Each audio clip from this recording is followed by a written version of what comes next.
بسم اللہ الرحمن الرحیم۔ ناظرین کرام السلام علیکم ورحمۃ اللہ۔ توکل علی اللہ۔ حضرت داؤد طائی رحمۃ اللہ علیہ کے شہر میں ایک عورت بیوہ کیا ہوئی کہ اس پر مصیبتوں کے پہاڑ ٹوٹ پڑے۔ بچوں کا ساتھ اور کل جمع پونجی بس 3 درہم، حالات سے مقابلہ کرنے کی ٹھانی اور جا کر بازار سے ان 3 درہم کا اون خرید لائی۔ کچھ چیزیں بنا کر فروخت کیں تو 5 درہم وصول پائے۔ 2 درہم سے کھانا پینا خریدا اور 3 درہم کا پھر سے اون لیتی آئی۔ اسی طرح کچھ دن گزر بسر کیا۔ ایک دن بازار سے کھانا پینا اور اون لے کر گھر کو لوٹی۔ اون رکھ کر بچوں کو کھانا پینا دینے لگی کہ ایک پرندہ کہیں سے اڑتا ہوا آیا اور اون اٹھا کر لے گیا۔ عورت کے لیے اپنی کل کائنات کا یوں لٹ جانا سہانے روح تھا۔ مستقبل کے ہولناکیوں سے خوف زدہ اور غم و غصے سے پاگل سی ہو کر رہ گئی۔ دوسرے دن سیدھا جناب داؤد طائی کے گھر گئی اور ان کو اپنا قصہ سنا کر ایک سوال پوچھا، کیا ہمارا رب رحم دل ہے یا ظالم؟ جناب داؤد طائی عورت کی درد بڑی کہانی سن کر پریشانی کے عالم میں ابھی اسے تسلی دے رہے تھے کہ اتنے میں دروازے پر دستک ہوئی۔ جا کر دیکھا تو 10 اجنبی اشخاص کو کھڑے ہوئے پایا۔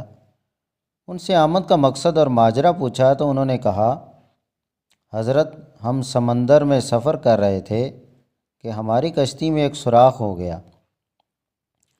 پانی اس تیزی سے بڑھ رہا تھا کہ ہمیں ہماری موت صاف نظر آ گئی۔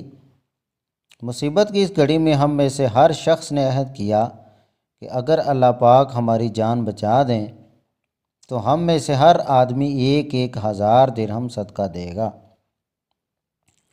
ابھی ہم یہ دعا کر ہی رہے تھے کہ ایک پرندے نے کہیں سے ہماری کشتی میں اون کا ایک گولا لا کر پھینک دیا، جسے ہم نے فوراً سوراخ میں پھنسایا، کشتی کو پانی سے خالی کیا اور سیدھے یہاں نزدیک ترین ساحل پر آ پہنچے۔ ہم کیونکہ یہاں کے لیے اجنبی تھے اس لیے لوگوں سے کسی معتبر آدمی کا نام پوچھا تو انہوں نے ہمیں سیدھا آپ کے پاس بھیج دیا ہے۔ یہ لیجئے 10,000 درہم اور ہماری طرف سے مستحقین کو ڈھونڈ کر دے دیجیے گا۔ داؤد طائی رحمۃ اللہ علیہ اللہ رب العزت کی اس حکمت حیران و پریشان ہوتے ہوئے 10,000 درہم لے کر سیدھا اندر اس عورت کے پاس گئے۔ سارے پیسے اسے دیتے ہوئے کہا، اب میں تم سے ایک سوال کرنا چاہتا ہوں کہ کیا تیرا رب رحم دل ہے یا ظالم؟ بیوہ عورت داؤد طائی رحمۃ اللہ علیہ کے چہرے کو تکتی رہ گئی۔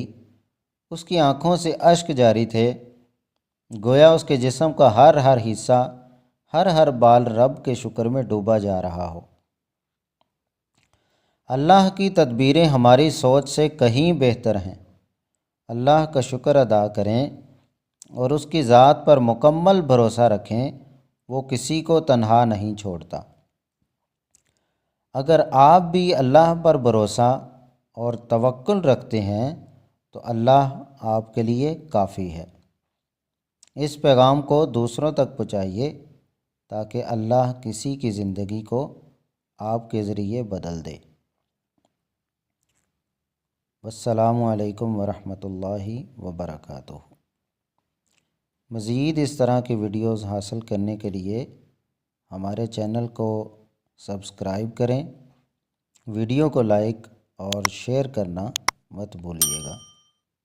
اللہ حافظ۔